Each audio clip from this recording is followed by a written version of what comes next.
안녕하세요. 시험을 바꾸는 시간 시바시 국어의 이현호 선생님입니다. 여러분 반갑습니다. 이번 영상은 현 중3 예비 고1 학생 및 학부모들을 위한 영상입니다.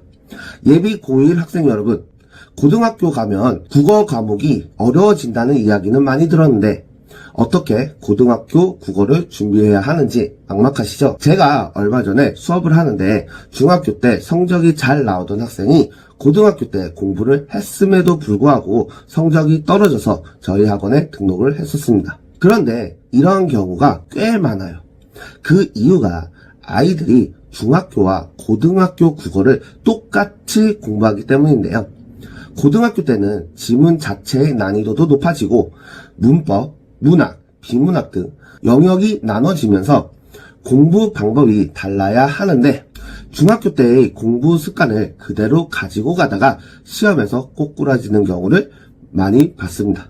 한번 꼬꾸라지면 또 일어나기가 쉽지 않기 때문에 처음을 잘 다지고 가는 것이 중요합니다. 그래서 고등학교 들어가기 전 이번 겨울방학이 고등학교 공부를 시작하는 습관을 만들기에 좋은 때인데요. 그래서 제가 이번 영상을 찍는 것입니다. 고등학교 국어 공부가 막막하실 분들, 이 영상을 보시기만 해도 고등 국어를 이해하고 계획을 바로 세우실 수 있을 거예요. 본격적인 내용에 앞서서 먼저 공부의 본질에 대해서 여러분들이 이해를 하셔야 해요. 여러분들 게임 좋아하시죠? 고등학교 공부랑 게임이랑 거의 유사해요. 대부분의 사람들은 게임을 좋아합니다. 그 이유가 게임은 본인이 노력하고 투자한 시간에 비례해서 성과가 바로바로 보이기 때문이에요.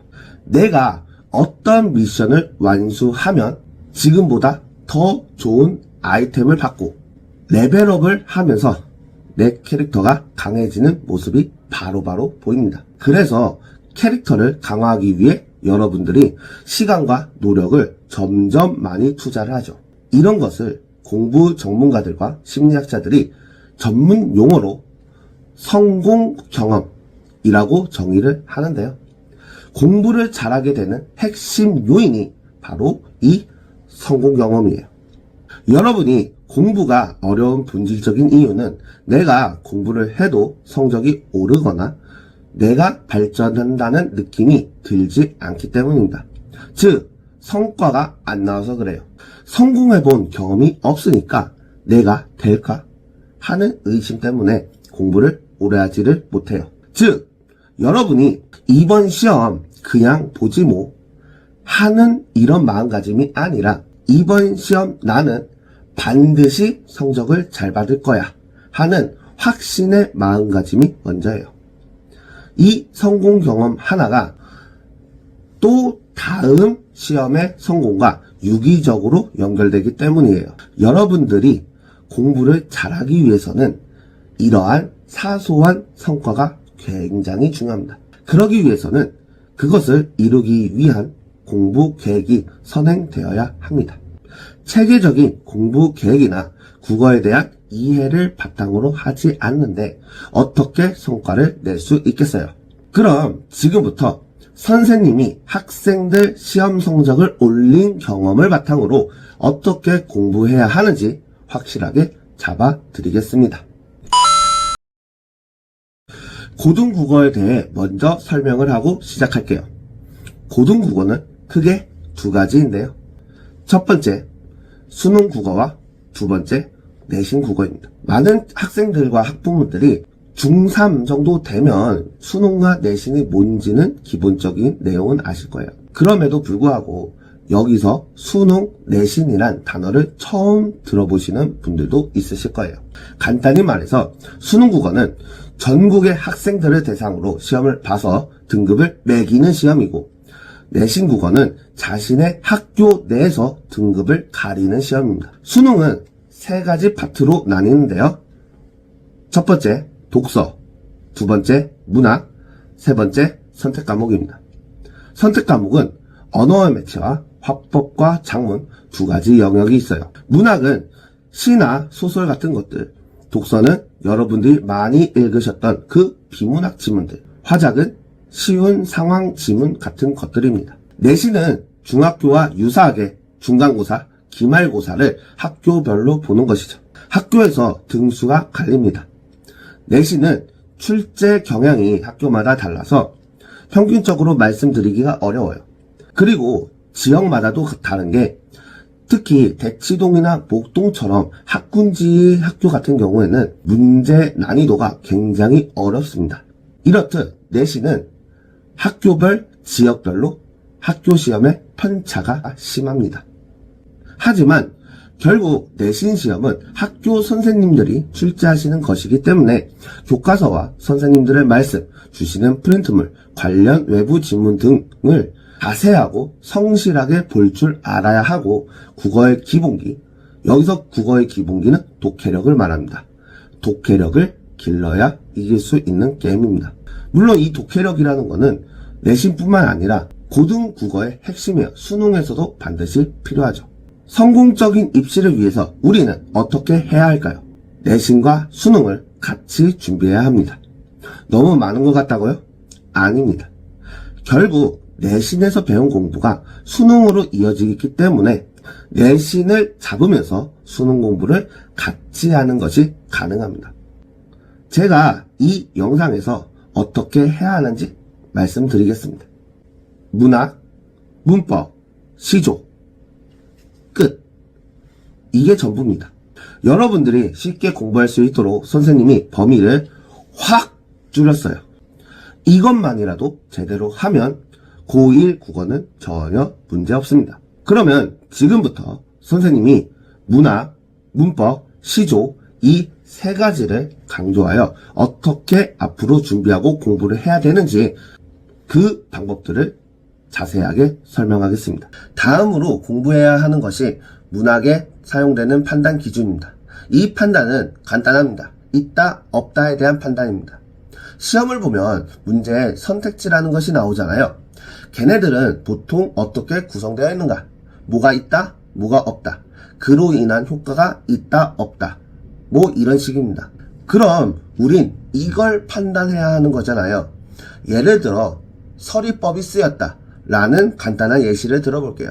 그러면 서리법이 있다, 없다에 대한 판단을 할 수 있게 준비가 되어 있어야 하는 거잖아요. 그런데 그런 것들은 공부를 해야 알 수 있는 것들입니다. 왜? 서리법이라는 말 자체를 이미 문학 개념을 구성하는 사람들이 자기네들끼리 약속해 놓은 무언가가 될 것이고, 이게 있으면 서리법이 쓰인 거야, 이게 있으면 서리법이 쓰인 게 아니야, 이런 식의 기준들을 공부해야 한다는 것입니다. 제가 올해 수능에 나왔던 문학 문제를 간단하게 예시를 들면서 조금 더 자세히 설명을 해드리겠습니다. 자, 화면에 지문하고 문제가 같이 이렇게 띄어져 있을 거예요. 이 부분을 자세히 보면 22번에 나는 수능 특강에 나왔던 정급별 시인의 가지가 담을 넘을 때, 2번을 보면 가는 동일한 색채어를, 나는 유사한 문장 구조를 반복적으로 제시하며 시상을 전개한다 라고 되었어. 자, 그러면 이 선지를 보면 가에서는 어떤 시어인지는 모르겠지만 색감이 들어간 같은 시어들이 반복이 된다는 것을 알 수가 있고요. 그리고 나는 어떤 문장 구조인지는 모르겠지만 문장 구조가 반복적으로 제시되어 있구나 라는 것을 우리가 볼 수가 있겠죠. 그래서 이 부분을 확인해 보면, 자, 가에서 색채어는 푸른이라는 시어가 3년, 4년, 5년, 6년에 반복적으로 제시되어 있기 때문에 이 부분은 맞습니다. 또한 나에서도 1년과 3년에서 가지가 담을 넘을 때 못못을 것이다 라는 문장 구조와 2년에서 못못이 아니었으면 라는 구조를 통해서 유사한 문장 구조의 반복이 있다는 것을 우리가 확인할 수 있죠. 그렇기 때문에 간단하게 정답은 2번이다 라고 찍을 수가 있는 겁니다.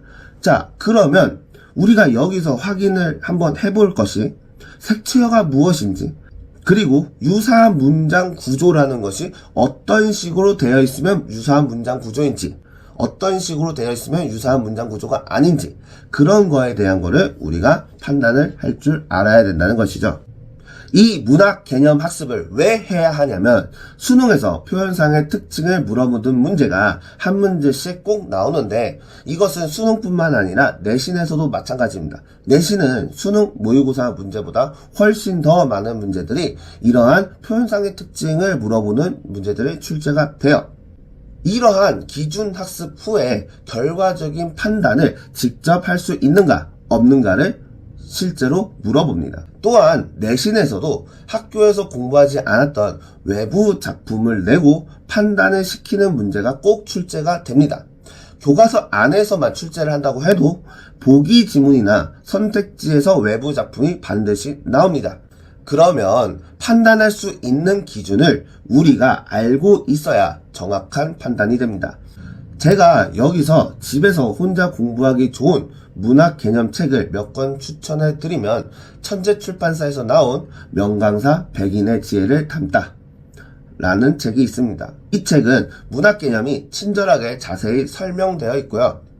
개념학습, 확인문제, 수능 다가가기 문제로 구성되어 있어서 공부하고 복습하고 실전에 적용하기에 좋게 되어 있어서 좋습니다. 그리고 이 책에 나와 있는 선지와 작품들은 실제 수능에서 외부 지문 및 선지로 적중된 사례가 많기 때문에 추천합니다. 그리고 EBS 교재로 윤혜정의 나비효과입니다. 교재를 먼저 예습하시고 인강을 듣고 복습을 하시면 내신과 수능에 필요한 모든 개념은 빠짐없이 학습할 수 있어서 추천합니다. 다음은 문법 개념학습입니다. 고등학교 1학년 1학기 중간고사에 문법은 무조건 들어갑니다. 내신에서 출제되는 문법 내용들은 수능보다 훨씬 더 자세하고 지엽적인 부분까지 물어보는 학교들이 많습니다. 의문의 변동과 한글 맞춤법, 문법 요소, 문장의 짜임은 필수로 공부해 주시고요. 조금 여유가 되신다면 중세국어까지 공부해 두시는 것이 좋습니다. 특히 의문의 변동은 진짜 깊이 있게 물어봅니다. 한글 맞춤법 같은 경우는 수능에서는 중요도가 다소 떨어지나 내신에서는 매우 중요하고 교과서에 나오지 않는 특수 조항들까지 어렵게 출제되는 영역이기 때문에 미리미리 정확하게 공부해 두는 것이 좋습니다. 다만 학교에 따라서 중세국어는 1학기 기말고사에 포함되는 학교도 있고 2학기에 넘기는 학교들이 있으니 선택사항으로 남겨둔 것입니다. 이 문법을 공부할 때 도움이 되는 책으로는 명강사 백인의 지혜를 담다와 국어문법 개념 완성 2400제를 추천드립니다. 마지막은 시조 개념학습입니다. 시조의 관례적 특징은 무엇이 있는지, 화자가 어떤 상황에서 어떠한 반응을 보이며 어떠한 태도를 보이는지만 제대로 파악할 수 있도록 공부하면 됩니다. 화면에 시조 한 편이 이렇게 뜰 겁니다. 이 시조를 한번 봐주세요. 자, 이 시조는 길재라는 사람이 쓴 500년 도읍지를 이라는 시조인데, 자, 잠깐만 보겠습니다. 500년 도읍지를 필마로 돌아드니, 그러니까 500년 동안 잘 유지했던 그 수도를, 나라의 수도를 말을 타고 돌아다니고 있습니다. 자, 산천은 의구한데, 그러니까 여기서 산천은 자연이죠. 어떤 자연? 그 나라의 자연이 되는 겁니다. 자연은 변함이 없는데 인걸은 사람은 간데없다. 그러니까 사람은 없다는 겁니다. 그래서 어주벼 태평 영월이 꿈인가 하노라 라고 되어 있어요. 이 시조의 배경을 잠깐 살펴보면 이 시조는 고려가 망한 직후에 고려의 신하였던 길재라는 사람이 고려 땅, 예전에 고려 수도였던 땅을 돌아다니면서 나라가 망한 것에 대한 한탄, 안타까움을 이야기하는 시조가 되겠습니다. 500년 도읍지라고 하는 것은 망한 고려의 옛 도읍지를 얘기하는 거고 그 도읍지의 산천은 고려의 자연경관이 되겠죠. 여러분들 생각을 해보세요. 고려에서 조선으로 됐어요. 그러면 땅 자체는 변했습니까? 변하지 않았습니까? 변하지 않았죠. 이것을 말하는 거예요. 그러니까 고려에서 조선으로 바뀌었다고 해도 옛날 도읍지에 있었던 자연 경관은 변하지가 않았는데 인걸은 사람은 이제 뿔뿔이 흩어져서 간 데가 없다. 고려 사람은 단 한 사람도 없다라는 얘기를 하고 있는 겁니다. 그래서 예전에 아주 평온했던 고려의 부흥기는 이제는 꿈이다라는 거죠. 자, 그래서 여기서 보면 이 시조에서 드러나는 상황은 무엇입니까? 바로 고려의 멸망이죠. 그리고 이 시조에서 화자는 고려가 망한 직후에 어떠한 반응을 보이고 있어요? 바로 안타까움의 반응을 보이고 있습니다. 그러면서 체념적 태도를 가지고 있죠. 이 흐름을 잘 파악을 할 줄 알아야 된다. 이러한 의미입니다. 고전시가 공부 방법을 조금 더 자세하게 알려드리면 딱 두 가지입니다. 첫 번째로는 표현상의 특징을 공부하셔야 합니다. 대유, 대구, 서리, 추상적 관념의 구체화, 이런 것들이요. 이런 내용들이 무엇인지, 그리고 시조에서 어떻게 나오면 이러한 개념을 물어보고 있는 것인지, 그런 것들만 파악하면 됩니다. 두 번째는 해석이 정말 중요해요. 그 고전시가에서 사용되는 어휘들은 여러분들한테는 외계어에 불과하니까요. 그런데 고전시가는 이러한 표면적인 해석보다 더 중요한 것이 이면적인 해석입니다. 예를 들면 대나무가 나오면 진짜 대나무가 아니라 지조와 절개를 나타내는 것들을 알아야 한다는 것이죠. 구름이 나오면 진짜 구름이 아니라 간신배 또는 방해물을 의미한다는 것을 알고 있어야 합니다. 바로 이런 부분에 초점을 맞춰서 공부하시라는 겁니다. 나머지 파트는 내년 여름방학을 이용해서 틈틈이 하시는 것을 추천드릴게요. 이 고전시가를 공부하는데 도움을 받으면 좋을 만한 책은 국어 독해의 원리 고전시가 편을 추천드리고 싶어요. 여러분들이 이번 겨울방학 때 이 정도까지만 확실하게 공부하고 고1을 맞이한다면 안정적인 국어 1등급과 함께 남들보다 앞서 나가는 고등학교 생활을 보낼 수 있을 거라 확신합니다. 자, 오늘의 영상은 여기에서 마무리하겠습니다. 오늘은 70점 이하 학생들도 1등급이 싹 가능한 예비고1 국어 공부법에 대해서 이야기를 나눠봤습니다. 어떠신가요? 도움이 많이 되셨나요? 여러분들이 이 영상을 잘 보고 메모를 하시며 잘 기억해 두었다가 당장 내일부터 적용하여 공부해서 꼭 고등학교 첫 시험에서 좋은 성적을 받고 기분 좋은 스타트를 했으면 좋겠습니다. 다음 영상에서는 오늘 이야기한 내용을 바탕으로 예비 고1 국어 공부 실천 계획 짜기 영상으로 돌아오겠습니다. 이번 영상이 유익하고 도움이 되셨다면 구독과 좋아요 한 번씩 눌러주세요.